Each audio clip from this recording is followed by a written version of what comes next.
esto les quede grabado. Tercer encuentro. Y en el tercer encuentro vamos a abordar lo que hemos llamado la contribución del sujeto interpretador. Los invito entonces a que hagamos un momento de oración en el nombre del Padre, del Hijo y del Espíritu Santo. Amén. Amén. He aquí, hermanos y hermanas, la palabra de Dios que nos llega con amor, un regalo sin fronteras.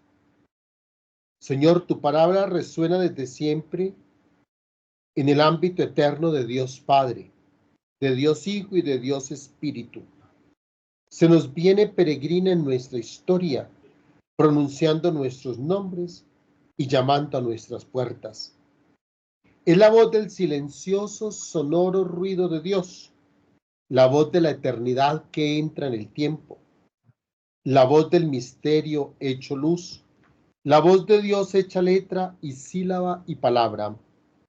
Tu palabra tiene un rostro humano, Jesucristo, tu Hijo amado, el que es tu palabra definitiva y fraternalmente nos llama hermanos. Y es ahora la palabra que pronuncia nuestros nombres y llama a nuestra puerta. Abrámosle, hermanos, la puerta, todas las puertas y ventanas. Abrámosle las manos, los brazos, los ojos, los oídos, el corazón y todo nuestro ser. Y digámosle al Señor que nos colocamos de rodillas para acoger su palabra. Jesús, palabra, pondrá su luz radiante en la noche oscura de tantas mentiras. Alumbrará su fuego ardiente en el frío del egoísmo, nos liberará de las esclavitudes antiguas y nuevas y llenará de esperanza nuestros ojos cansados. Jesús, palabra derramada, su espíritu de resucitado en nuestros corazones para hacernos capaces de amar. Pondrá en nuestros labios palabras de profecía y esperanza. Nos hará ver las esperanzas de los hermanos, sus necesidades, para que aprendamos a compartir, y dará a nuestros corazones el aliento de una oración semejante a la suya. Abramos así, hermanos y hermanas, nuestros corazones y nuestra casa, para que entre la palabra de Dios y la llene de esperanza. Gloria al Padre, al Hijo y al Espíritu Santo. Como era en el principio, ahora y siempre, por los siglos de los siglos. Amén. Amén. Bien.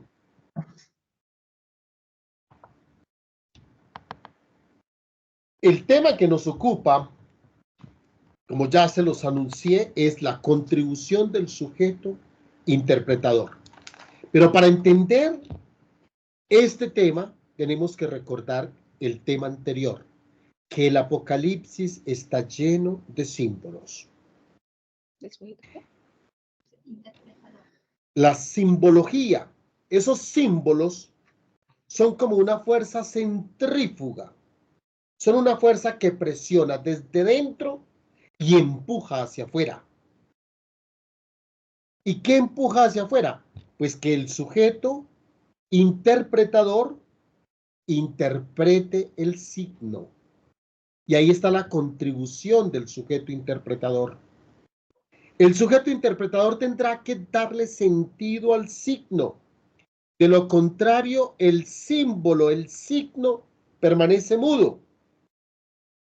El ejemplo podría ser, tenemos una página escrita de música, pero si no hay quien la interprete, si no hay un sujeto interpretador de esa música, pues esa música escrita en la hoja no suena, es muda.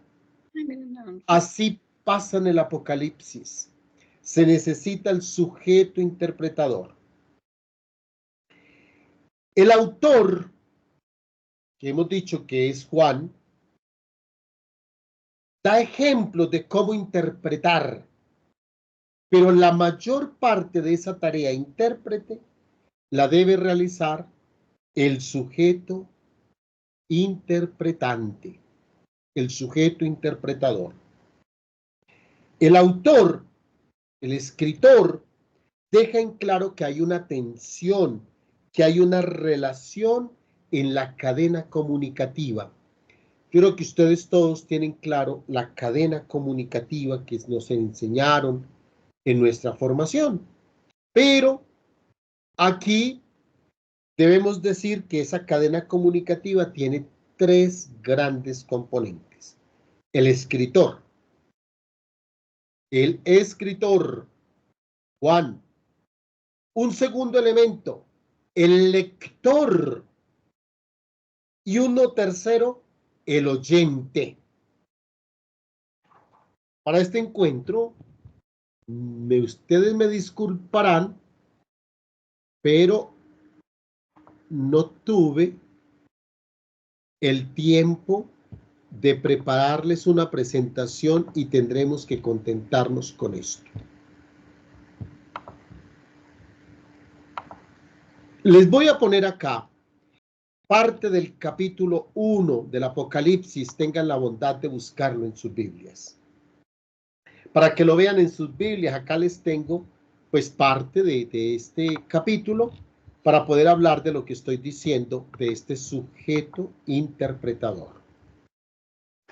Hemos dicho que los primeros 3 versículos son el título largo, que es el primer párrafo que aparece aquí en esta presentación. Revelación de Jesucristo. Se la ha concedido Dios para manifestar a sus siervos lo que ha de suceder pronto, y envió a su ángel para dársela a conocer a su siervo Juan, el cual ha atestiguado la palabra de Dios y el testimonio de Jesucristo, todo lo que vio. Versículo 3. Dichoso el que lea y los que escuchen las palabras de esta profecía y guarden lo escrito en ella, porque el tiempo está cerca. Permítame volver sobre este versículo 3, donde están los elementos, o sobre este título largo, donde están los 3 elementos que estoy presentando del sujeto interpretador. Uno es el escritor. El escritor, ese que aparece ahí, su siervo Juan, el cual ha atestiguado todo lo que vio. Pone por escrito, ¿no? Ahí dice, al terminar el versículo 3 dice, y guarden lo escrito en ella. ¿Quién lo escribe? Pues el vidente, el autor, que sería Juan. Hay un segundo elemento que decía el lector. Miren el versículo 3, dichoso el que lea. Hay un ministro de la palabra que proclama este texto. Y aquí es donde cambia la cadena comunicativa respecto a la que nosotros hemos aprendido. Porque aquí en esta cadena comunicativa del Apocalipsis se supone un lector. Dichoso el que lea, el que proclama esta palabra. Y dichoso, porque es una I conjuntiva, o sea, une 2 partes iguales. Dichoso los que escuchen. Miren ustedes, ahí están los 3 elementos. El que escribe, Juan, el lector y el que escucha. Son los 3 elementos de la cadena comunicativa en el Apocalipsis. Tendría que decirles que aquí tenemos que hacer un gran esfuerzo, porque ¿qué pasa? La mayoría de nosotros leemos el texto de forma individual, personal, y entonces 2 elementos de esta cadena comunicativa recaen sobre el mismo sujeto. El lector soy yo y yo soy el que lo estoy escuchando. Pero en el principio ideal de quien escribió el texto es que sean distintos. Insisto que el libro del Apocalipsis fue escrito para ser proclamado. Y para ser proclamado a una asamblea que escucha esas palabras. Y tanto el lector como el que lo escucha debe guardar lo escrito en ella. Así, mis queridos hermanos y hermanas, en el Apocalipsis estos son 3 sujetos activos. Cada uno, para que se comprenda la lectura del Apocalipsis, cada uno tiene que realizar su propio rol. Y cada uno Cada uno tiene que decodificar el símbolo de acuerdo a su rol. El escritor, Juan, cuando Juan vio que necesitaba que alguien, a ver si mejor lo digo de esta forma, el escritor Juan en muchos de los momentos pone su decodificación como pista.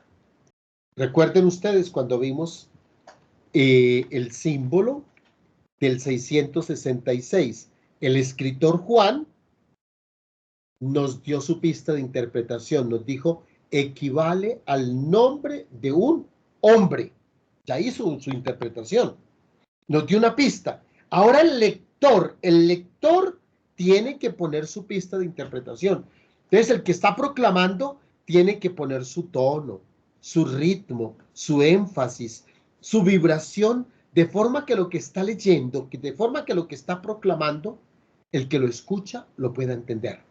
Una cosa es leer revelación de Jesucristo, se la concedió Dios para manifestar a su siervo lo que ha de suceder pronto y envía a su ángel. Normalmente en la forma en que ustedes me perdonan, leemos en la forma en que acostumbramos a leer, en un tono demasiado llano que no se diferencia. Pero como el Apocalipsis es un texto que impone esos tres actores, el escritor, el lector y el oyente, el lector tiene que ponerle ritmo para que se escuche. No es leer para que alguien escuche lo que está leyendo, es proclamar. Revelación de Jesucristo. Se la concedió Dios para manifestar a sus siervos lo que ha de suceder pronto. Y envió a su ángel para dársela a conocer a su siervo Juan. Cuando uno lee con esos énfasis, está interpretando el símbolo que hay, porque usted sabe dónde tiene que poner la fuerza, que tiene que ser más claro. Tiene que usted haber comprendido el texto. Y si no, usted va a leer lo que yo llamo lectura llana, que uno no sabe si hay sentimientos o no. Aquí lo que nos propone el autor es que hay que tener esos, incluso pausas, lo decíamos la vez pasada, que hay pausas interpretativas, que hay silencios interpretativos. Nos tenemos que quedar en cierto momento, si he entendido la lectura, quedarme en silencio, para que yo interprete y me abra lo que me van a decir. Y luego la comunidad que escucha, mis queridos hermanos, la comunidad que escucha también tiene que realizar su decodificación, habiendo escuchado al escritor, las pistas que le dio, el tono y el énfasis que le dio el lector, le va a dar elementos para que la comunidad oyente pueda interpretar, pueda decodificar el símbolo. Preciso cuáles fueron esos roles. El escritor autor, Juan, en su momento escuchó lo que el Espíritu le decía a la iglesia. ¿Por qué pone Juan eso por escrito? Pues porque escuchó lo que el Espíritu le decía a la iglesia y entonces interpreta claramente, como lo estamos viendo ahí en esos primeros versículos, ¿no? Como se ve en esos primeros versículos, entonces interpreta y lo pone por escrito. ¿Qué es lo que, Juan, cuál es su rol? Escuchar lo que el Espíritu dice a la iglesia. Revelación de Jesucristo. Se la concedió Dios para manifestar a sus siervos lo que ha de suceder pronto. Y envió a su ángel para dársela a conocer a su siervo Juan. Juan tenía que estar atento, y se lo digo de una vez acá. ¿Qué es lo que tenemos en el Apocalipsis? Lo que Juan le escuchó al ángel, al Espíritu, a Dios, a las visiones. Y no solo lo que escuchó, sino lo que vio. Y entonces por eso hay una serie de detalles, de signos. Dice, vi, medí, escuché. El otro le dijo. Juan pone su rol. Él escucha lo que el Espíritu está diciendo, no solo de palabra, sino lo que está diciendo con las obras, con los hechos. Y entonces eso, miren ustedes el final del versículo 2, el cual ha atestiguado la palabra de Dios y el testimonio de Jesucristo, todo lo que vio. Entonces, el escritor ya hizo su parte. Nos puso por escrito todo lo que él vio que el Espíritu le decía a la iglesia. Nos dejó el mensaje, pero no es suficiente con que este escrito se lea, ¿no? No basta con que alguien sepa leer, sino que, insisto acá, mis queridos hermanos, que ese lector ejerza el ministerio de la palabra de Dios. No está leyendo el periódico, no está leyendo una novela de un autor, no. Aquí se necesita que el lector, aunque no haya recibido la autorización de un obispo para ser ministro de la palabra, pues que ejerza ese ministerio bautismal de la palabra y la lea con unción, la proclame con unción, habiéndola entendido. Se necesita esta unción del ministerio de la palabra. Y les decía que supone el tercer sujeto que la escucha, la asamblea. Es la asamblea reunida que acoge ahora el mensaje de lo que el Espíritu Santo está diciendo y actualiza ese mensaje hoy. Eso hay que decodificarlo para poderlo actualizar. Ahí están sus roles. Ahora, quiero insistirles que en ese sentido, mis queridos hermanos, el Apocalipsis se presenta como eso, como un libro que se proclama entre el lector, la comunidad, pero que aunque Juan está lejos en otra parte, el Apocalipsis permite el contacto de la comunidad que escucha con el escritor. Y nosotros estamos a cerca de 2000 años de distancia y eso sigue pasando hoy. Vea, esto que les estoy diciendo es tan cierto y el libro del Apocalipsis tiene tal fuerza comunicativa de lo que estoy diciendo, a punto que cuando en las misas se proclama el texto del Apocalipsis, la asamblea interviene sin que uno le diga. Noten ustedes que muchas veces cuando proclaman el Apocalipsis dice, y los coros de los ángeles dijeron, gloria a Dios en el cielo, amén. Y la asamblea responde, amén. No le toca leerlo, no le toca a la asamblea decirlo, pero es que es una tal fuerza de la asamblea que no necesita que le digan calles y que le están leyendo un texto, sino que el texto produce la intervención de la asamblea. Es un texto litúrgico donde hay una intervención interactiva. Yo aquí tengo que confesarme, cuando yo no sabía esto y alguien leía el Apocalipsis y la asamblea intervenía, yo decía, hagan silencio que eso a usted no les corresponde. Al final diremos palabra de Dios y usted responde. Después de que estudié Biblia y vi esto, dije, es inútil ponerme a pelear por esto. Es que la forma en que está escrito el Apocalipsis produce esta interacción de estos tres personajes. Y esto se llama diálogo del lector con la asamblea. Y se nota muy perfectamente los versículos del 4 al 8, que es los que les quiero mostrar ahora. Del 4 al 8 tenemos de ese capítulo 1, síganlo en sus Biblias, aunque estén viendo en la pantalla lo que les estoy mostrando, pero es bueno que ustedes sigan en sus Biblias. Del 4 al 8 tenemos lo que llamamos el diálogo inicial entre el lector y la asamblea. Imagínense usted que la iglesia X del tiempo del Apocalipsis, se reúne una asamblea y hay un lector que comienza a leer esto. Leyó el título y dijo revelación de Jesucristo, dichoso el que la lea y el que las escuche en estas palabras, esta profecía y lo guarden lo escrito en ella porque el tiempo está cerca. Y comienza el lector a proclamar la palabra. El lector va a hablar del versículo 4 al versículo 5, primera parte. Y dirá el lector, que es lo que está en ese azul intenso, en la primera parte. Y el lector comienza diciendo, Juan, a las 7 iglesias de Asia. Gracia y paz a vosotros de parte de aquel que es, que era y que va a venir. De parte de los 7 espíritus que están ante su trono y de parte de Jesucristo, el testigo fiel, el primogénito entre los muertos, el príncipe de los reyes de la tierra. Aquí iba el autor leyendo y la asamblea intervino y dijo, al que nos ama y nos ha lavado con su sangre de nuestros pecados y ha hecho de nosotros, mire la asamblea diciendo, y ha hecho de nosotros un reino de sacerdotes para Dios y su Padre. A él la gloria y el poder por los siglos de los siglos. Amén. Noten ustedes que eso se nota, al menos en esta traducción, claramente, lector comunidad. Incluso en la forma en que están los verbos y los pronombres.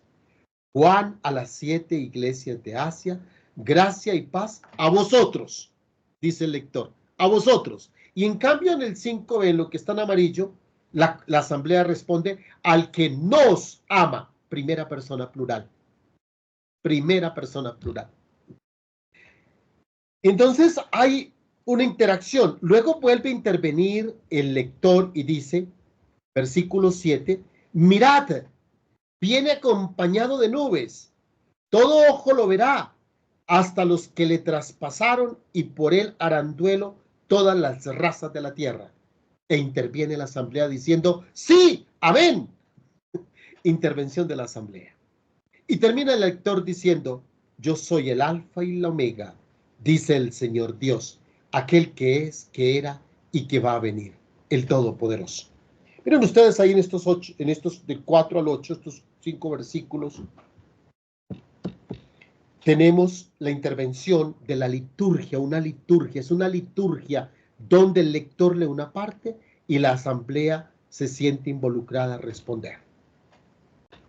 Juan a las 7 iglesias de Asia. Gracia y paz a ustedes de parte, y les dice de parte de quién, de aquel que es, que era y que va a venir. De parte de los 7 espíritus que están en su trono. Si me permiten, voy diciendo, el lector da una primera clave. ¿Quién es el que manda a saludar y quién es el que está dando gracia y paz?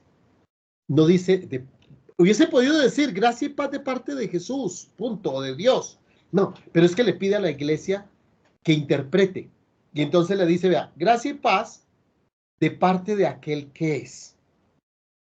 Es decir, en presente, que era el pasado y que va a venir el futuro, pero ya no es un futuro.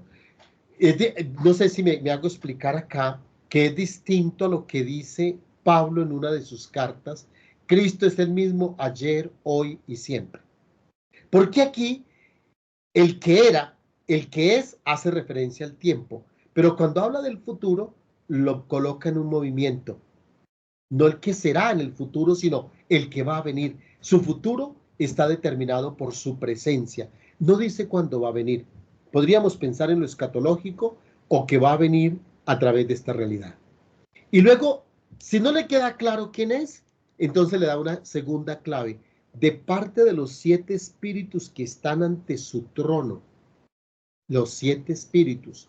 Esto supone que la comunidad oyente que está escuchando, aquí entiende de qué espíritu se está hablando. Por si no le ha quedado claro, entonces el lector, leyendo lo que mandó Juan, dice, de parte de Jesucristo. Pero atención, mis hermanos y hermanas, porque todo esto que nos ha dicho, nos tiene que hacer ver cuál Jesucristo nos está presentando. De Jesucristo, el testigo fiel, el primogénito de entre los muertos, el príncipe de los reyes de la tierra. La comunidad tiene que descifrar todo esto para saber cuál Cristo es el que tiene que imaginarse. Primero se tiene que imaginar un Cristo que es eterno, era, es y será. Pero no solo en ese tiempo, sino un Jesús, un Cristo que los está saludando, que es eterno, pero que está viniendo.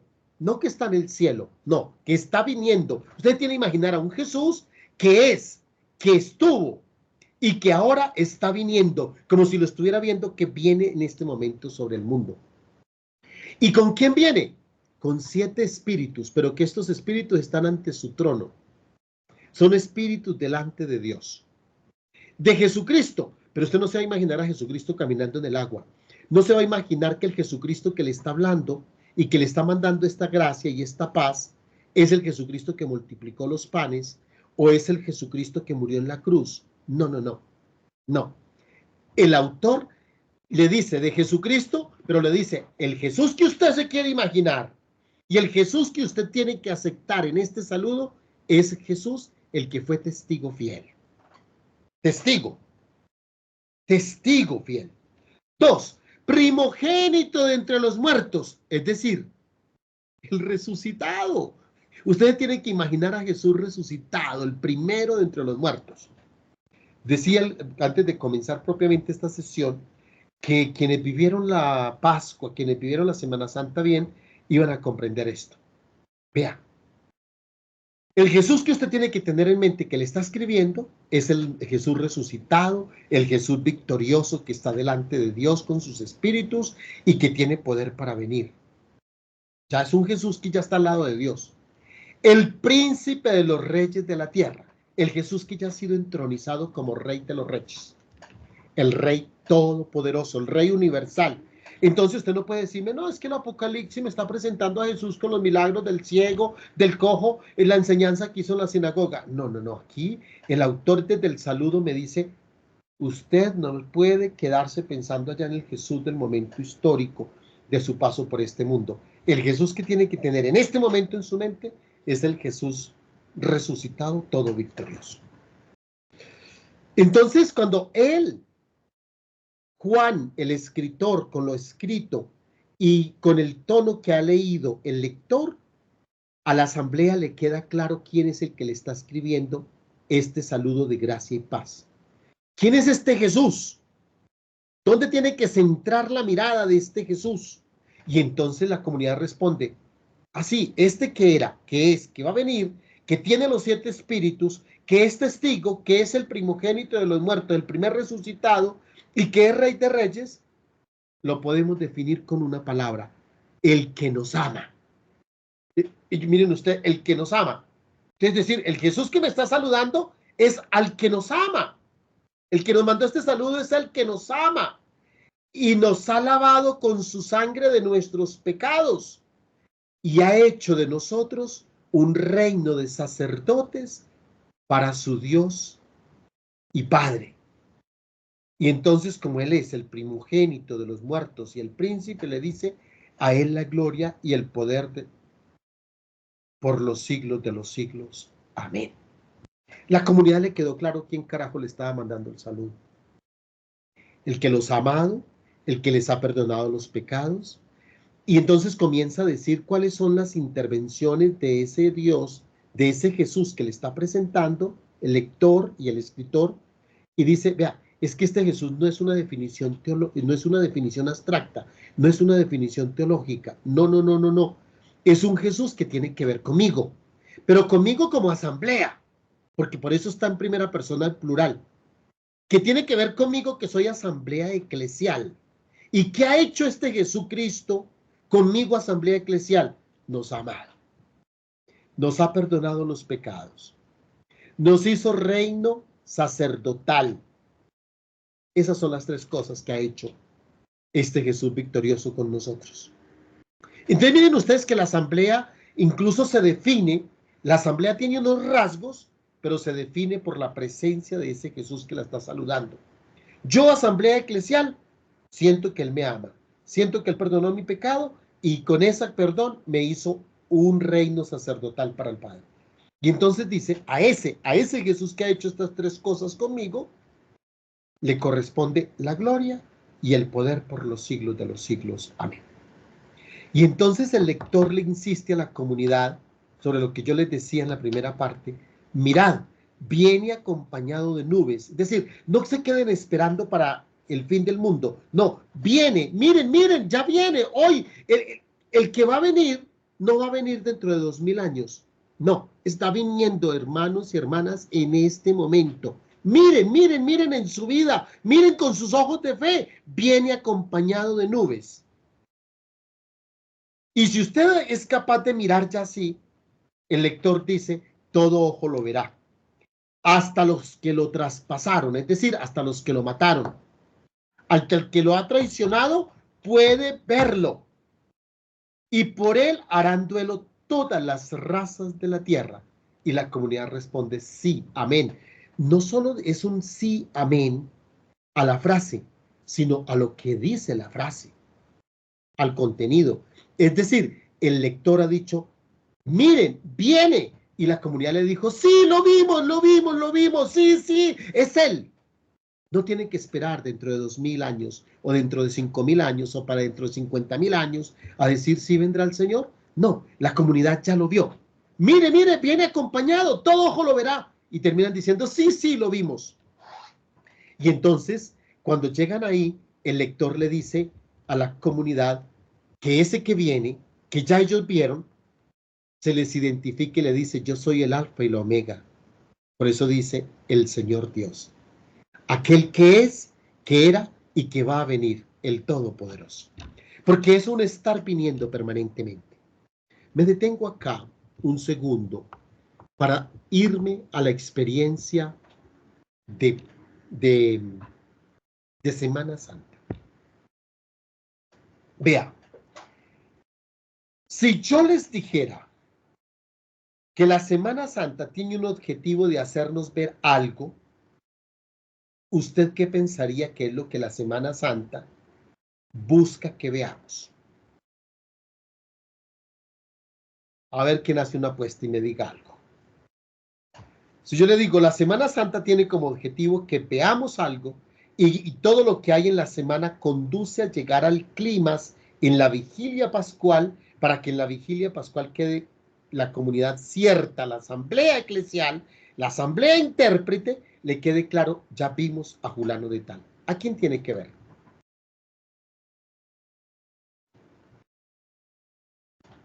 A Jesús que ha resucitado. Tiene que ver a Jesús que ha resucitado. Y yo le digo, ¿ustedes lo vieron en la Pascua pasada? Sí. Ok, entonces eso es el Apocalipsis. Amén. El Apocalipsis, ¿qué es lo que hace? El Apocalipsis quiere que usted vea al resucitado. Hace lo mismo el Apocalipsis que hace la vigilia pascual. La vigilia pascual tiene, si se quiere, una cantidad de simbología como la tiene el Apocalipsis. Oscuridad, comienza la vigilia. Pero no es para que usted vea oscuro y se atropelle. No, no, no. Para que usted vea una fogata que encienden. ¿Y qué tiene usted que reconocer en esa fogata y en esa preparación del cirio pascual y encender el cirio y comunicar esa luz? No es para que usted pelee que yo la quería prender del cirio y el Padre pasó rápido. No, usted lo que tiene que aprender a ver en esa luz es Cristo resucitado, luz del mundo, está aquí presente.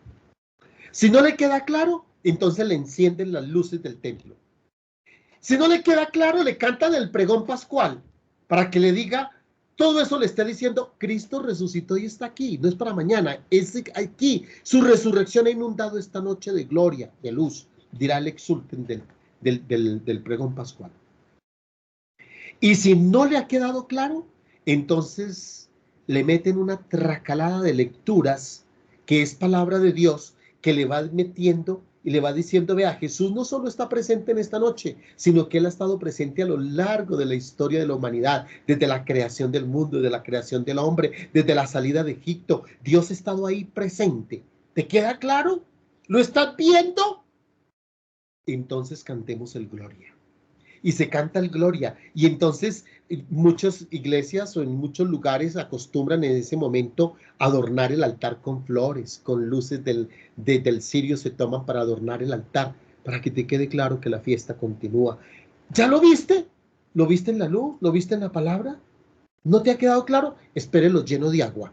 Y entonces viene la liturgia del agua, otro símbolo más, como hace aquí el autor Juan. Es que el que era, el que es, el que viene, el de los 7 espíritus, el testigo fiel, el rey va sumando uno y otro para que después de esa suma usted diga, ah, tengo que ver a Jesús resucitado, y como la asamblea diga, sí, amén, sí lo vi. Y entonces la asamblea vivirá la experiencia bautismal para decir, veo a Jesús de la gracia de mi bautismo, que lo renuevo hoy, estoy viendo al resucitado. Y por si fuera poco, todavía con toda esa carga de símbolo en la Pascua, y no es claro, entonces dicen, metámosle la Eucaristía. La fracción del pan, para que vean al resucitado. Toda la Semana Santa y especialmente la vigilia tiene ese objetivo, hacernos ver al resucitado. Y claro, nos lo quiere hacer ver con estas características. No quiere que veamos, como insisto, a un Jesús que sufría en la cruz. No quiere que veamos al Jesús que hace milagritos. No quiere ver a un Jesús que de pronto nació para un pesebrito. No, quiere presentarnos al resucitado. Pues bien, eso es lo que está haciendo el Apocalipsis. Y en eso se dedicará el Apocalipsis sus 22 capítulos. Aquí usted ve al resucitado. Entonces, ¿qué mejor esperanza que el Apocalipsis sume y sume para decirte, ¿ya viste el resucitado? ¿Ya lo viste? ¿Ya lo viste? Miren ustedes, que voy a pasar del versículo 8 donde terminamos. En esta tensión comunicativa se trata de escuchar y discernir el mensaje. Hay una escucha, de escuchar lo que el Espíritu dice a la iglesia, que la iglesia escuche lo que el autor que escuchó el Espíritu puso por escrito para que se haga el discernimiento. El Apocalipsis, todo el libro del Apocalipsis es una liturgia cristiana. Todo lo que está en el Apocalipsis es la liturgia cristiana. Es como si fuera una misa. El Señor esté con ustedes y con tu espíritu, y esto, y amén, y gloria. Hay una intervención de la asamblea y del lector. Es una liturgia cristiana. Por eso, desde el comienzo, como es una liturgia cristiana, desde el comienzo del versículo 3 se dijo, dichoso el que la va a proclamar y dichosos los que la van a escuchar. Claro, no nos podemos leer los 22 capítulos de recorrido como si fuera una liturgia. No, esta liturgia supone distintos momentos. Al parecer fue como una liturgia que, digamos, el autor, Juan, la percibe como una gran liturgia. Ya vamos a ver una liturgia de cuándo. ¿De un viernes penitencial? ¿O de qué día es esta liturgia? Y por eso tenemos que descubrir de cuándo es esta liturgia. Y entonces, dichoso el que la proclama, dichoso el que la escucha, como se nota en estas asambleas litúrgicas. Hay una interacción permanente entre el lector y los que escuchan. Es una lectura que se tiene que actualizar a medida que el lector lee. La asamblea que escucha hoy, por ejemplo, esa asamblea interviene para precisar lo que entiende, para acoger el mensaje. La asamblea no es un asistente pasivo. Si hay un texto bíblico que dice detesto la asamblea pasiva, que se sienta ahí y no responde ni amén ni nada, es el Apocalipsis, por lo que ya les decía. Supone que la asamblea, sin necesidad de que se le haga ensayo, y vamos a ensayar y ustedes responden tal cosa. No es necesario ese ensayo. El Apocalipsis tiene esa fuerza comunicativa que hace que la asamblea deje de ser pasiva e intervenga activamente. Es un sujeto activo. La asamblea interviene, discierne, interpreta, precisa, actualiza el mensaje. Esto, como les digo, se nota de manera particular en este diálogo, ¿no? El lector toma la palabra, lee, da el saludo, la bendición, y la asamblea interviene, responde lo que está entendiendo del saludo. A esto concluye el autor con tal fuerza que el texto tiene aún hoy, 2000 años después, esa fuerza comunicativa que se hace espontánea en las celebraciones. El lector pasa, el lector permite que el texto coloque en contacto al escritor, directamente al escritor, con la asamblea que lo escucha. Todos los tres, el escritor, el lector y la asamblea, todos tienen conciencia que no son sino mediadores. Son mediadores, todos. Y cuando alguien tiene que hacerse al lado, no tiene ningún reparo en hacerse al lado. No es el lector demostrar en una parroquia que dice, no, es que no pueden poner otro lector porque yo soy el lector acá y siempre yo he hecho la lectura en la vigilia pascual. No. Aquí todos entienden que son mediadores y que hay que darle paso a lo que el Espíritu dice directamente. Y si para garantizar eso, el lector, el que está proclamando, debe desaparecer para que la asamblea hable directamente con el escritor, aún hoy, 2000 años casi después, lo hace. Miren ustedes, en el versículo 9 se da ese paso para que la asamblea hable directamente con Juan. O Juan hable directamente con la asamblea. El lector prácticamente desaparece. Yo, Juan, vuestro hermano y compañero de tribulación, del reino y de la paciencia en Jesús. Juan se identifica con la comunidad. Yo soy compañero, pero de nuevo acá tenemos que decodificar. ¿Cuál Juan? El que acompañó a Jesús. Sí, pero ese es el Juan que quiere que veamos acá. ¿El Juan discípulo amado? No. Por eso él se pone epítetos, nombres. Yo, Juan, primero que tiene usted que sentir, vuestro hermano. Ah, Juan, mi hermano. Ok, Juan, mi hermano. Porque si cuando comenzamos a pensar en Juan, el discípulo amado, ya me estoy distanciando tantísimo. Y entonces aquí lo primero que Juan me dice es, no. Lo primero que usted tiene que saber que yo te voy a hablar porque tú eres mi hermano. Vuestro hermano, compañero de la tribulación. Ah, él sufrió como yo sufro. ¿Cuál es tu tribulación hoy? Te persiguen, tienes dificultades en el anunciar el evangelio, en la comunidad donde estás actuando hay dificultades. Ah, tranquilo, Juan, el que está hablándote, vivió lo mismo que tú estás viviendo. Son compañeros de tribulación. Del reino. Ah, compañeros de tribulación y compañeros del reino. Él anunció el reino. Tú estás anunciando el reino. De la paciencia. Ay, toma, chica. Juan tuvo paciencia y me dice que es compañero de mi paciencia. Luego me está diciendo que yo tengo que tener paciencia en medio de esta realidad.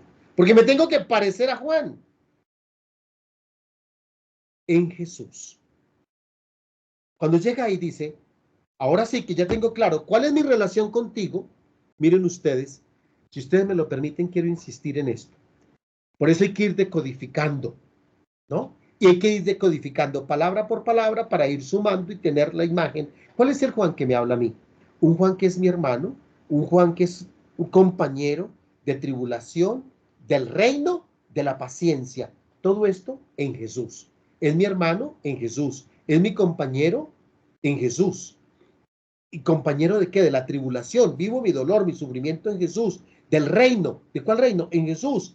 Y de la paciencia en Jesús.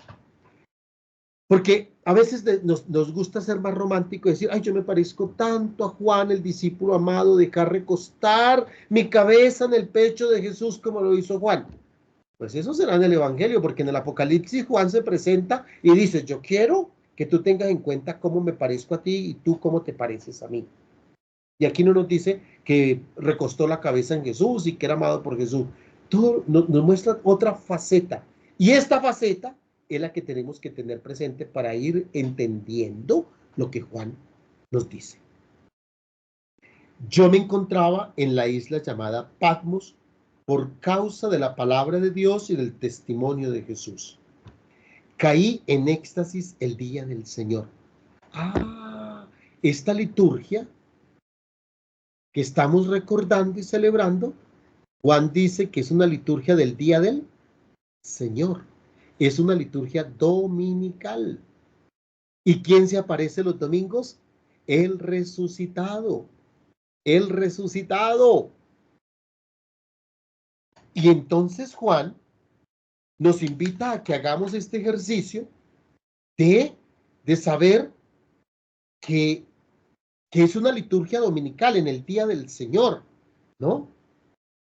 Que es una presencia misteriosa. En este sentido, mis queridos hermanos, quiero insistirles que en esta comunicación del sujeto que debe interpretar, pues primero que tenemos que tener presente hasta este momento que ya comienza propiamente la visión, porque ya cae en éxtasis, ¿no? Y está cantando la liturgia. Indicó primero el saludo y cómo la asamblea cuenta el saludo y cómo la asamblea fue interviniendo en ese saludo. Ahora la asamblea está invitada a escuchar qué fue lo que aconteció en esa visión y veremos qué pasa. La asamblea va a intervenir poco ahora porque quiere hacer silencio para que Juan cuente las cosas. Y habrán largos capítulos haciendo ese silencio. La asamblea intervendrá cuando tiene que intervenir. La asamblea ahora entra en una actitud de escucha, para acoger los estímulos que Juan, el escritor, da a través de su narrativa para que nosotros comprendamos la palabra. En este sentido, el grupo eclesial está llamado a la conversión. A la conversión, como lo veremos en el capítulo 2 y capítulo 3. La asamblea que escucha está llamada a una conversión. Tengo que hacer aquí unas lecturas grandes de todo lo que va a pasar con la asamblea, ¿no? La asamblea tuvo un saludo litúrgico, respondió amén, definió, y después de eso Juan dice, hagan silencio que les voy a contar qué pasó en el éxtasis. Y en el capítulo 2 nos pide que hagamos la conversión. Si ustedes me lo permiten, es el acto penitencial, comparado con una Eucaristía. Después del saludo que sigue, el acto penitencial. ¿Y cuál es el acto penitencial? Las cartas a las iglesias. Después de eso, Juan va a invitar a la asamblea a que haga una lectura cristiana de la historia. Y los capítulos que vendrán, del capítulo 4 en adelante, por allá hasta el capítulo 19, es una cadena de lecturas de la historia.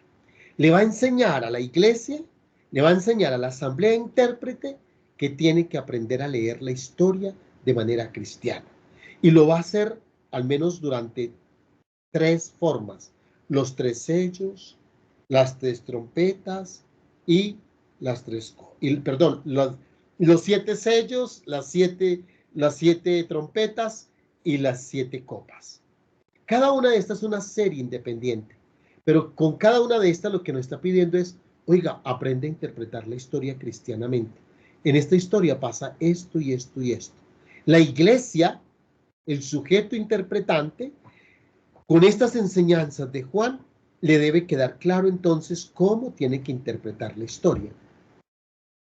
Entonces, cuando uno interpreta la historia y uno escucha a cristianos que dicen, no, esto está llevado del diablo, esto ya no tiene arreglo, entonces uno dice, esto no ha pasado por una lectura del Apocalipsis, donde se nos enseña a leer la historia y a tener una lectura cristiana y a saber que pase lo que pase, aunque en las fuerzas de la historia haya fuerzas negativas, también hay fuerzas positivas y la que vence siempre es la fuerza positiva. Luego hay esperanza. Entonces, el cristiano tiene que tener ese tipo de lectura.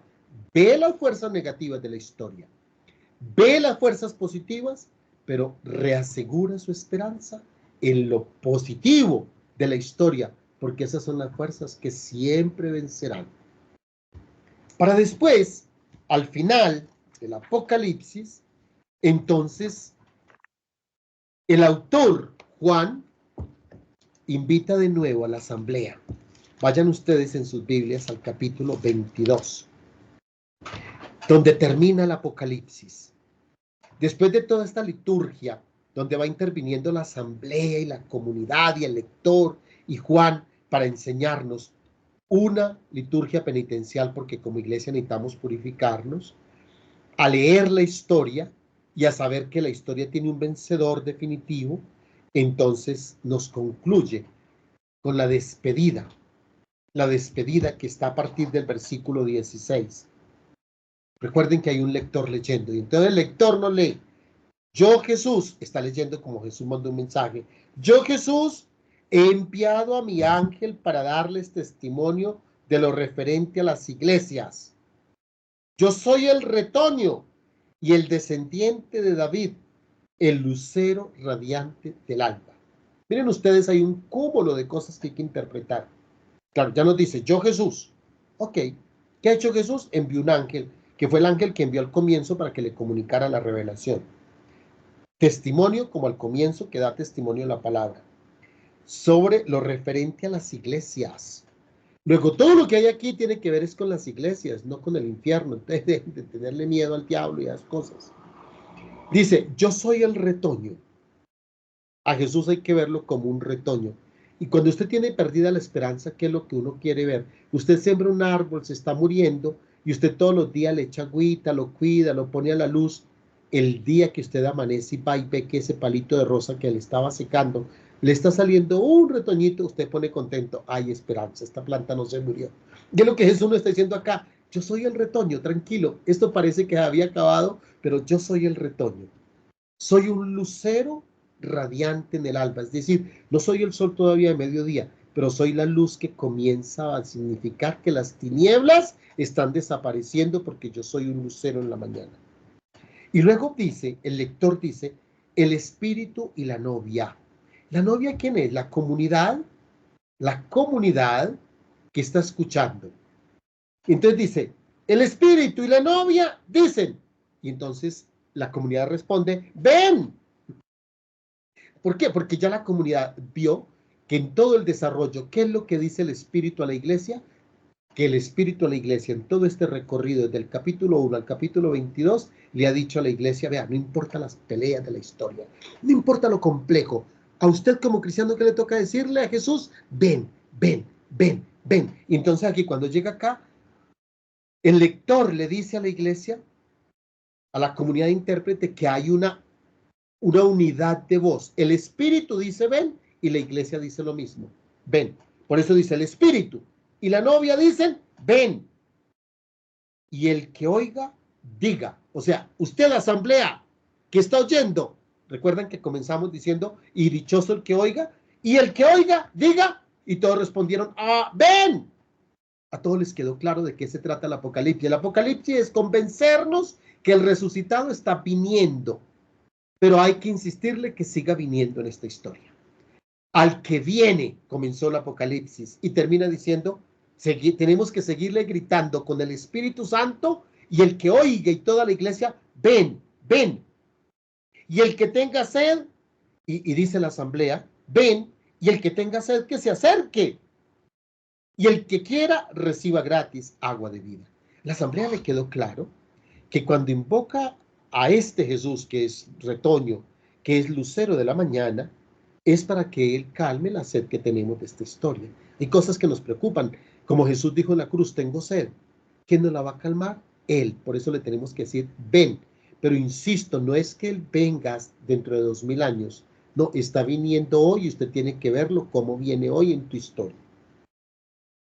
Le dice el lector de parte de Jesús, yo advierto a todo el que escuche las palabras proféticas de este libro. Si alguno añade algo sobre esto, Dios echará sobre él las plagas que se describen en este libro. Y si alguno quita algo a las palabras de este libro profético, Dios le quitará su parte en el árbol de la vida, en la ciudad santa que se describen en este libro. Dice el que da testimonio, es decir, nos pone en contacto con Juan, que es el que da el testimonio, de todo esto. ¿Y qué es lo que dice Juan? Juan nos dice lo que dijo el resucitado. Sí, vengo pronto. Y entonces responden todos, amén. Como cuando uno dice, que Dios te bendiga, y la gente responde, amén. Entonces, Juan manda un mensaje y dice, el resucitado que ustedes han visto a lo largo de este libro, el Jesús resucitado que camina con nosotros en esta historia compleja, con dificultades, con guerra, con hambre, con carestías, ese Jesús dice, vengo pronto. Y pronto no es para mañana ni dentro de 2000 años, sino pronto significa que está viniendo en tu vida en este momento. Y pronto es, cuando tú dices ven, Él viene pronto. De una vez está viniendo, no se espera para mañana. Y entonces la gente, la comunidad le dice amén. Y le responde todavía, ven, Señor Jesús. Maránata, ven, ven, Señor Jesús. Y entonces el lector, retornando a Juan, le dice que la gracia del Señor Jesús sea con todos. Y la comunidad respondió, amén. Yo creo que con la introducción que hice de los versículos 4 al 8 y con esta despedida litúrgica de los versículos 16 al 21 en el capítulo 22, les queda claro que el libro del Apocalipsis es una liturgia en que interviene la asamblea y que es una liturgia dominical. Y que entonces, en esta liturgia dominical, ¿a quién queremos ver el domingo? ¿A qué voy yo a misa un domingo? ¿Qué quiero yo ver en una Eucaristía el domingo, en la palabra, en la explicación, en la fracción del pan? El encuentro del resucitado. Y entonces el Apocalipsis, con esta liturgia, lo que quiere es que veamos que en nuestra historia está presente el resucitado. Y esto nos tiene que llenar de esperanza. Claro, para que nosotros entendamos que el resucitado está ahí presente, pues el autor, habiendo escuchado el Espíritu, fue recargando de símbolos uno tras otro la presencia del resucitado. Miren ustedes, no más, ¿cómo pasamos? Yo no sé si vuelvo a insistir, si tienen presente el Jesús del saludo, el que es, el que era, y miren ustedes, a ver, vuelvo a insistir el del saludo en ese orden. Yo soy aquel que es. ¿Qué es lo primero usted que tiene que ver? Es el presente. Si a mí me hubieran puesto a hacer esta concatenación, yo hubiera comenzado el que era en el pasado, el que es en el presente y el futuro. Eso hubiera sido mi orden. Pero no, lo primero que nos dice es, yo soy aquel que es decir, lo primero que usted tiene que reconocerlo es hoy presente. Y reconocer que el que está hoy presente es el mismo que estuvo en el pasado, el que era. Y ese que es hoy y que fue en el pasado es el mismo que ya está viniendo. Y vimos que ese Jesús tenía que descubrirlo como testigo fiel, como Rey de Reyes, como el que viene con los 7 espíritus que están en el trono de Dios. Pero ¿cómo es el Jesús que me aparece ahora al final, en la despedida? ¿Qué cambio hay entre este Jesús que se me apareció al inicio de la liturgia y con cuál Jesús me voy para continuar el resto de mi camino? Vuelvo a la despedida. Yo soy el retoño, vida que comienza, que germina. Yo soy el lucero radiante del alba, del amanecer. Cuando yo veo el amanecer significa que está apareciendo un nuevo día. Luego Jesús quiere que lo reconozcamos como aquel que inicia una nueva vida, un nuevo día lleno de luz. Pero no solo eso, sino que este Jesús cambió de ser el testigo y el rey para ser novio. Y ahora el Jesús que es retoño y que es lucero, dice el Espíritu y la novia, el Espíritu Santo y la novia, que es la comunidad que escucha, es decir, la iglesia, es la novia. Miren ustedes, cambió totalmente. Jesús es tan cercano que es novio y va a haber un matrimonio. Y entonces dice, vea, la novia tiene tantos deseos que tenemos que imaginarnos la escena porque la escena hay que decodificarla. ¿Qué hace una novia? Yo sé que pues aquí hay muchas religiosas, los otros son laicos, pero las religiosas tienen que hacer el esfuerzo de imaginarse en qué haría una novia. Una novia, ¿qué hace? Soñar que el novio llegue. La novia no está diciendo, no, que venga cada 8 días a la visita. No, ella quiere que venga todos los días. Ella quiere que el novio no se vaya de su casa. Ella quiere que el novio esté ahí metido de patas y manos, aunque la suegra diga, ¿por qué no le dice al muchacho que se vaya? Pues así es lo que nos está proponiendo el final del Apocalipsis. Que sintamos nosotros la necesidad de que Él esté viniendo ya, porque es la novia que dice, ven. No le dice, tráigame regalo ni nada. Ven. Y el que oiga, diga, ven. Y el que tenga sed, que se acerque, que reciba esta agua de la vida. Porque al final dice, sí, vengo. El novio le dice, sí, vengo pronto. Y ella responde, amén. Y no contento que ya le dijo, vengo pronto, le vuelve a repetir, ven, Señor Jesús, ven, Maranatá. Hay un deseo de que esté viniendo, pero insisto, es una venida ya actualizada hoy, en este momento. Aquí tenemos entonces el sujeto intérprete. El sujeto intérprete de parte de cada uno. Juan, el escritor, interpretó lo que el Espíritu le dijo, lo puso por escrito y puso claves para interpretar. El lector tiene que comprender lo que está leyendo para dar los espacios para que la asamblea responda, para que la asamblea intervenga de forma activa. Porque si el lector lo lee todo, eso no se entiende. Yo no sé si a ustedes les ha pasado que a veces uno pone una persona que lea el salmo responsorial en la misa y si el que pasa a leer no hace el espacio para que la asamblea intervenga, sino que coge de largo y lee luego la respuesta como si fuera parte de la estrofa, uno queda más perdido que uno no sabe para dónde coger y que hay que responder y se le pierde el sentido al salmo responsorial. Pues lo mismo hay que hacer en este Apocalipsis. El lector tiene que ir con calma y saber aquí interviene la comunidad. Entonces me callo para que la comunidad responda. Aquí interviene la asamblea, hago el silencio para que la asamblea responda. Se trata que el sujeto, aquí más que interpretar qué significa, es interpretar cómo interactúa la asamblea con el escritor, el autor y el mensaje de Jesús, dando sus espacios. Y luego la asamblea tiene que ir como descifrando el acumularse de los símbolos. Retoño, luz, novio, me da un Jesús listo para el inicio de una vida nueva. Tengo que irlo descifrando y sumando para tener la imagen concreta. Volvamos al capítulo 1. Volvamos al capítulo 1, al versículo 10. Caí en éxtasis el día del Señor. Oí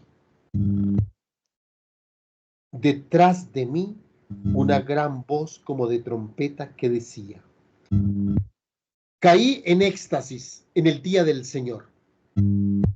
¿Y qué es lo que en éxtasis Juan oye? Oí detrás de mí, oí detrás de mí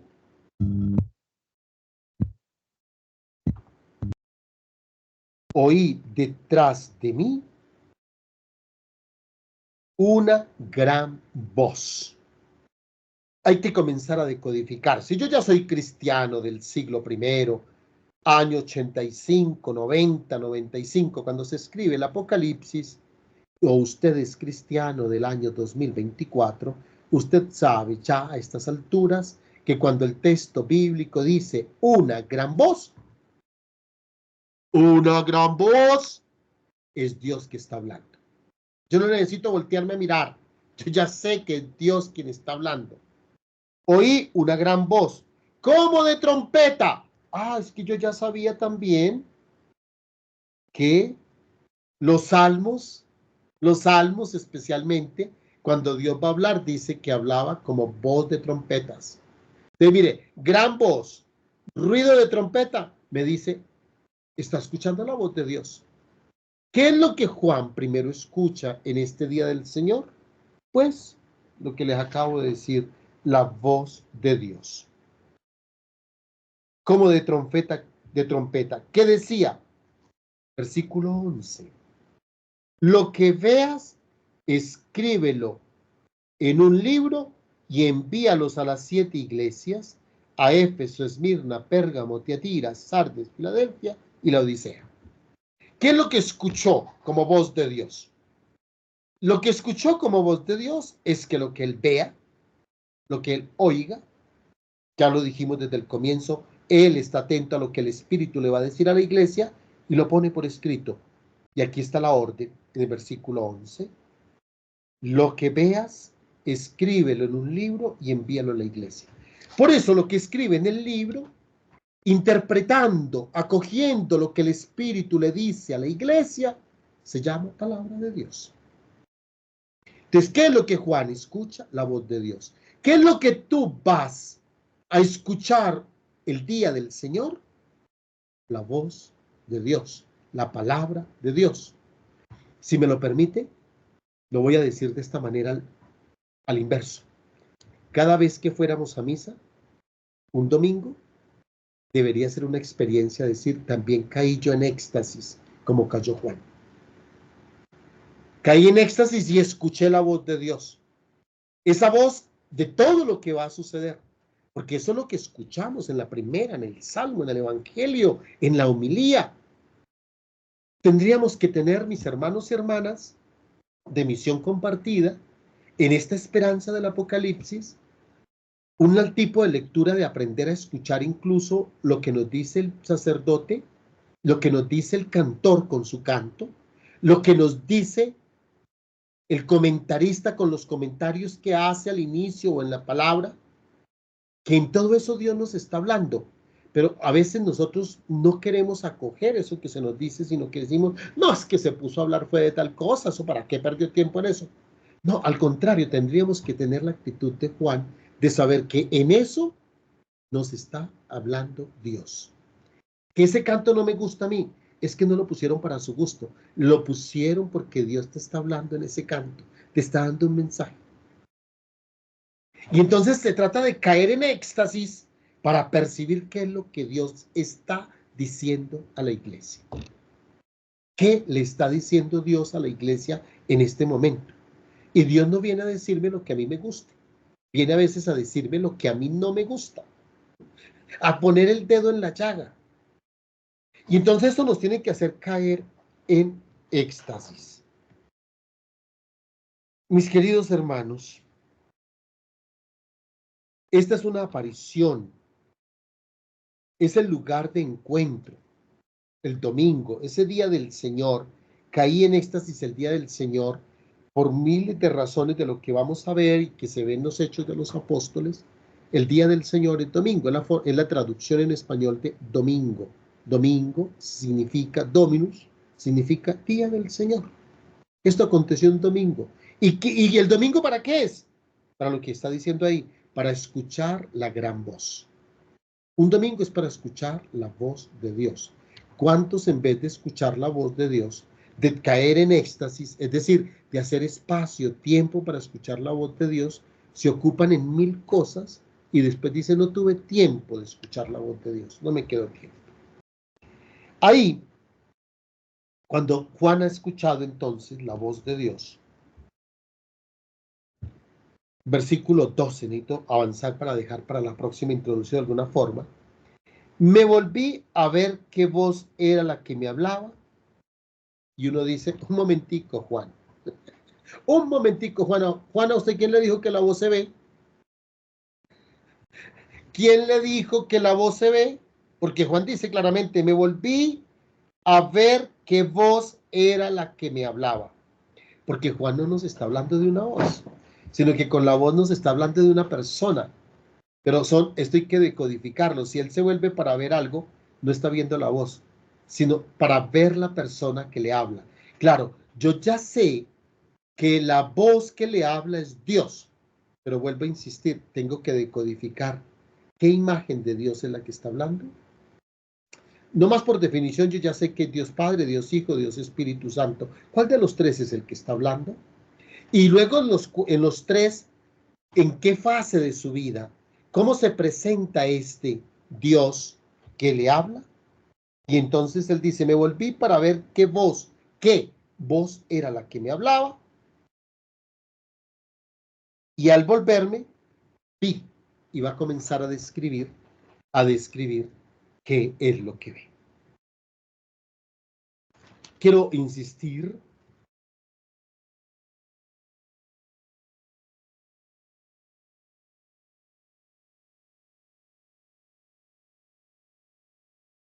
vayan al versículo 20. Les quiero mostrar cómo el autor, Juan, da claves de interpretación. En la visión dice que él vio a alguien con unas estrellas. Y en el versículo 20 dice, la explicación del misterio de las 7 estrellas que has visto en mi mano derecha y de los 7 candelabros de oro es esta. Las 7 estrellas son los ángeles de las 7 iglesias y los 7 candeleros son las 7 iglesias. ¡Ay, que Jesús está en medio de un altar con 7 velas! No, ya el autor nos dijo cuál es la clave de interpretación. Dijo, las estrellas son los ángeles de las iglesias. Como todo es un símbolo, hay que decodificar ahora cuáles son los ángeles. La iglesia tiene un ángel. ¿Qué hace un ángel? Cuida a la iglesia. La iglesia en el Nuevo Testamento le fueron dando nombre de acuerdo a la ciudad. La iglesia de Jerusalén, la iglesia de Antioquía, la iglesia de Esmirna, la iglesia. ¿Quién cuida esta iglesia? Un ángel. Pero este ángel, ¿quién es? La iglesia de Bogotá tiene un ángel. ¿Quién es ese ángel? La iglesia de Lima tiene un ángel. Pero ¿quién es ese ángel? La iglesia de Roma tiene un ángel. Pero ¿quién es ese ángel? Yo creo que a esta altura ustedes ya saben quién es el ángel. El ángel es el obispo de cada iglesia. Entonces, yo tengo la explicación del misterio de las 7 estrellas que has visto en mi mano derecha y de los 7 candeleros de oro es esta. Las 7 estrellas son los obispos de las iglesias. Y los 7 candeleros son las 7 iglesias. El candelero es toda la iglesia. La iglesia de Bogotá, la iglesia de Lima, la iglesia de cada lugar de ustedes, la iglesia de Bucaramanga, está representada en un candelabro. ¿Y qué es un candelabro? Un objeto donde hay una luz que alumbra a Dios. Y entonces, ¿qué es una iglesia? La iglesia es aquella que alumbra, que alaba a Dios. Con esto simplemente no estoy todavía dando como la explicación de los objetos que hay que decodificar, sino un poco para hacerle ver. Pero lo que me interesa que vean es que es muy importante que ustedes al leer el Apocalipsis estén atentos a las señales, a las claves que Juan, escritor, puso y nos fue diciendo, vea, es por acá que hay que interpretar.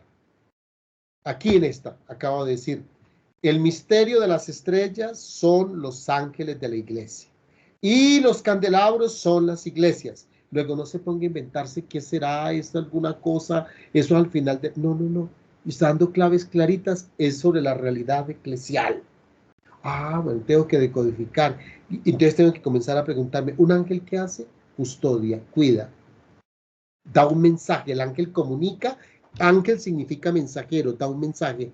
¿Quién es el ángel de una iglesia que da un mensaje de parte de Dios y la cuida? Ah, usted no tiene que decir. Y no son 20, no, es uno. El ángel de, es el singular. No dice los ángeles. Entonces yo tengo que comenzar a pensar, no, en cada iglesia hay un ángel. No, padre, pero es que somos todos. Usted forma parte del candelero. No es el ángel. Los ángeles son distintos del candelero. Entonces, cada uno en su lugar. Lo mismo que dijimos sobre el 666, que insisto, mucha gente se va diciendo, este es el anticristo, es el número del diablo. Pero Juan dio una clave, dijo, no, no, no, no es el diablo. El 666 es el nombre de un hombre. No dijo es el nombre del diablo. Dijo, es el nombre de un hombre. De un hombre maldadoso, ciertamente, lleno de rabia contra la iglesia, pero no es ningún diablo, es un diablo en el sentido que nosotros decimos esto es mucho diablo, que hace mucho daño, pero no en el sentido, digamos, teológico. Este es el sujeto interpretador, y hasta aquí lo dejo en este momento, por si hay alguna pregunta o alguna intervención, sabiendo que cuando nos volvamos a ver, vamos a terminar de ver la visión, lo que llamamos la visión inaugural. ¿Qué fue lo que vio Juan? Ya vimos que primero escuchó una voz que le dijo, todo lo que veas, escríbelo. Pero quedamos en que esa voz no es simplemente una voz porque Juan dice, me volví para ver la voz. Luego, el ver la voz significa ver una persona. Ver una persona. ¿Qué persona va a ver? Juan. Si quieren, ustedes pueden terminar de leerse en ese capítulo 1, intentando ver en lo que describe, lo que ve Juan, para decir a ver quién carajos vio. ¿A quién vio? Y hay una recarga de simbología. A Julano, a Sutano, Perencejo, así, así, así, vestido con esto, con esto, con esto, para que usted sume todo eso y diga, ah, vio a Julano de tal en tal situación. Bien, intervenciones de ustedes y si no nos vamos a dormir.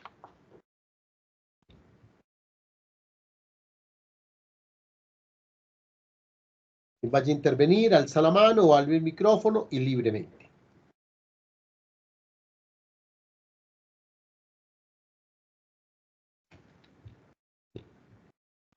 Padre, pues para mí es maravilloso conocer esta nueva interpretación, ¿no? de conocimientos en el sentido de ver este Apocalipsis como una permanente Eucaristía, ¿no?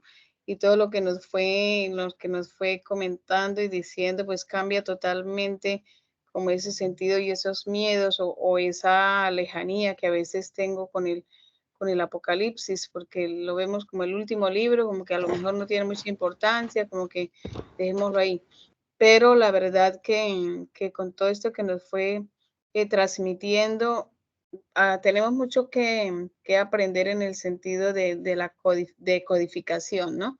Porque es eso, o sea, mientras no aprendamos a hacer esa parte, nos es muy difícil entrar en el texto y sacarle como el provecho, ¿no? Entonces me pareció interesante, pues como todas las aportaciones y temas que nos ha dado, pero hoy maravilloso en este contexto pascual. Me pareció hermoso esa relación que hizo de la vigilia pascual con cada uno de los signos, porque lo vivimos, ¿no? O sea, yo creo que cada uno de nosotros participamos en la vigilia y empezar a describir desde el momento de la fogata hasta el final, de verdad que es espectacular y es una gozada y una maravilla de experiencia de encuentro personal con el Señor, pero si estamos atentos a cada signo y a significarlo, desde luego, ¿no? Sí, yo digo, vea, tranquilos que la decodificación es muy sencilla. En la medida que uno va leyendo, y como es el Espíritu el que habla, por eso hay que tener una gran escucha. ¿Qué es lo que el Espíritu quiere decirnos? Y como el autor, Juan, fue colocando claves, entre lo que el Espíritu dice y las claves que pone Juan, uno va encontrando la pista para uno ir haciendo un buen ejercicio de interpretación. Lo que pasa es que, claro, nosotros no teníamos como esta información, de uno leía de recorrido y le parecía que todo era una tracalada de cosas sobre el fin del mundo. Entonces, usted ya dice, no, no, no. El Apocalipsis me trae un mundo de símbolos que me hablan del resucitado que está presente, que es, que era y que está viniendo en este momento. ¿Cómo está viniendo? Entonces ya comienza a pensar cómo está viniendo y va viendo en esas interpretaciones qué tipo de Jesús es el que hoy tienes que ver. ¿Cuál es ese Jesús que se va presentando? Se los anticipo. La visión inicial que vamos a trabajar en el próximo encuentro nos va a dar muchísimas claves porque el autor nos describe con un cúmulo de fuerza la visión inicial. Y a lo largo de los capítulos hasta el 19 comienza a presentarnos ese mismo Jesús, pero en uno solo de esos rasgos de la visión inicial. En la visión inicial como que nos lo pone todo, y luego comienza, no, pero aquí lo vamos a ver solo en tal rasgo. Entonces ya lo he decodificado. Ah, claro, y es que ahora esto funciona aquí en este tema. Pero en este otro tema, el rasgo, incluso con las mismas cartas, si ustedes leen y recuerdan las cartas, cuando él dice, el ángel, el que es el principio y el fin, le escribe al ángel tal. Eso ya lo había dicho en la visión inicial. O el que era y que murió, le escribe. Ya lo había dicho en la visión inicial. Entonces ya es una faceta de Jesús que se aplica a esa iglesia particular o en ese tema particular a lo largo del Apocalipsis. Entonces, cuando uno ya tiene todos estos elementos, uno comienza a gozarse porque ya no se imagina un Jesús abstracto en todos sus 30 y pico de años muerto y resucitado, sino que Él me pide, míreme aquí en esta faceta principal. Rey, Señor, muerto, sufriente, victorioso. Me va dando una faceta que me dice, para que entiendas esto que te estoy diciendo, tienes que verlo desde esta faceta. Y una cosa es entender, por ejemplo, que Jesús dice, sí, vengo pronto, en su experiencia victoriosa, después de que ha dicho que la novia le ha dicho, ven, uno se imagina un Jesús también que es novio y que responde ese amor de la novia, a imaginarse que Jesús dice por ahí en la vida terrena, vengan, les voy a dar pan. Eso tiene dos cosas de connotaciones distintas y una presentación de Jesús distinta.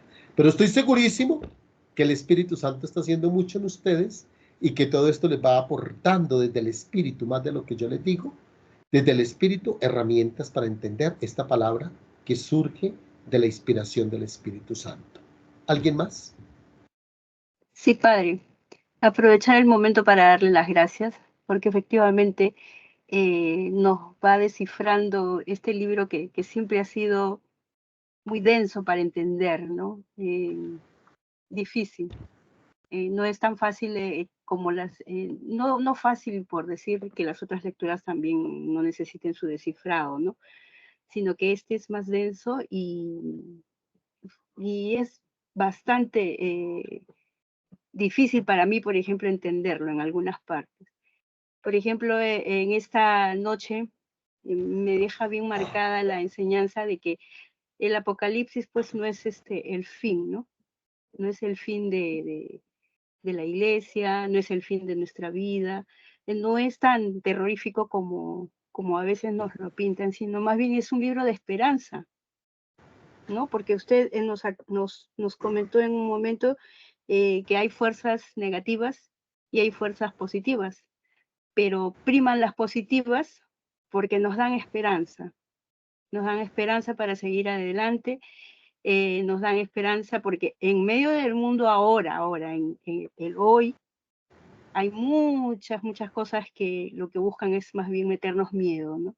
Pero no, cuando nos mantenemos firmes en nuestra fe, esto es lo que nos va a salvar. Me quiero considerar, no quiero ser soberbia, como una de las 144,000 que se van a salvar. Quiera Dios que así sea, pero albergo la esperanza de que vamos a salir adelante. La iglesia está siendo atacada terriblemente, pero vamos a salir adelante. Esa es la esperanza que me da este libro ahora con más claridad. Gracias, Padre, que Dios lo bendiga. Es usted nuestro obispo, nuestro ángel. Gracias. Seguramente Buenas Dios les noches. mandará otro. Pero, No. sí, pero sigan en ese tipo de visiones. Vea, yo creo que un principio para entender el Apocalipsis es acercarnos a él convencidos que en él, en el Apocalipsis, vamos a encontrar al resucitado que quiere infundirnos esperanza en medio de las dificultades.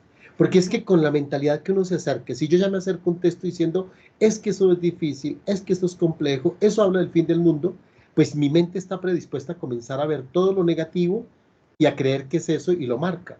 Es lo mismo que pasa en una relación con una persona. Si uno dice, no, es que la persona me cae mal, es que es odiosa, pues así va a ser la relación porque yo ya me predispuse a ello. Entonces es muy bonito que ustedes vayan cambiando y diciendo, el Apocalipsis me va a hablar de una forma codificada de Jesús resucitado. Me va a insistir que Jesús es mi novio, el novio de la iglesia, y que estamos en un noviazgo donde tengo que ver lo que está viniendo todos los días. Viene pronto, hoy, dentro de media hora, mañana, ahora que me acuesto a dormir, Él está viniendo. Mañana lo que me despierte es el lucero del día que viene a acompañarme, que tendré dificultad en el día, pero ahí está Él, está viniendo, viene, está viniendo. Es la forma verbal, está viniendo, significa que es presente y futuro, es decir, es un permanente futuro realizable ya. Viene. No fue que vino como un pasado, no, está viniendo. Hoy está viniendo, mañana está viniendo, pasado mañana está viniendo. En este momento, en lo que ustedes están viendo, diciendo, escuchando, está Jesús viniendo para todos. Bien, yo creo que así vamos terminando. Les recomendaría, claro, leer el capítulo 1 con esa calma. Tómense la calma de leerlo despacio, entre decir esto es el lector, está la comunidad que responde, o si hay una persona que los acompaña a hacer el ejercicio del capítulo 1, lo que yo dije hoy. Alguien que lea lo del lector y los otros responden como comunidad, para que ustedes vean que si uno hiciera eso, cogiera una fotocopia y marcara, aquí responde la comunidad y esto es el lector, ustedes van a ver cómo la pura lectura de esa forma produce un efecto distinto, hay una comprensión distinta del libro. Y no tengan miedo a avanzar hasta el final del capítulo 1 viendo la visión inicial, porque ya con lo que hemos dicho y todo, ustedes van a comenzar casi que a descubrir y ver signos de esa interpretación de quién es ese que se aparece en la visión inicial. Bueno, que el resucitado siga viniendo como vino en el pasado y como está en este momento presente viniendo, que siga viniendo para llenar nuestra vida de su historia, de su amor, de su victoria. Que sigan viviendo entonces esta octava de Pascua, Gracias, que no Padre. tiene que cerrarse en estos 8 días, sino que la vida del cristiano, porque vive una relación de noviazgo con Jesús, es toda una vida, desde hoy hasta el día que muramos, un noviazgo de esperanza donde esperamos que venga, que se aparezca, que está aquí, pero no para verlo imaginariamente, sino verlo real en nuestra historia. Un Dios que no está ausente, sino que está ahí muy, muy presente. Mis bendiciones para todos, que sigan disfrutando de esa presencia y que esa presencia les llene el corazoncito de mucha felicidad. Bendiciones y nos vemos dentro de 15 días. Gracias, buenas noches. Gracias. Buenas Todos, noches. Dios les bendiga. Gracias, Padre, Dios le guarde. Gracias Buenas igual noches para para todos. Muchísimas gracias. Buenas Muchas noches. gracias, Padre. Genial, genial esa liturgia que nos ha presentado esta noche. Haremos el ejercicio. Qué bueno. Bendiciones. Abrazo, gracias. Gracias, Hasta la Padre. próxima.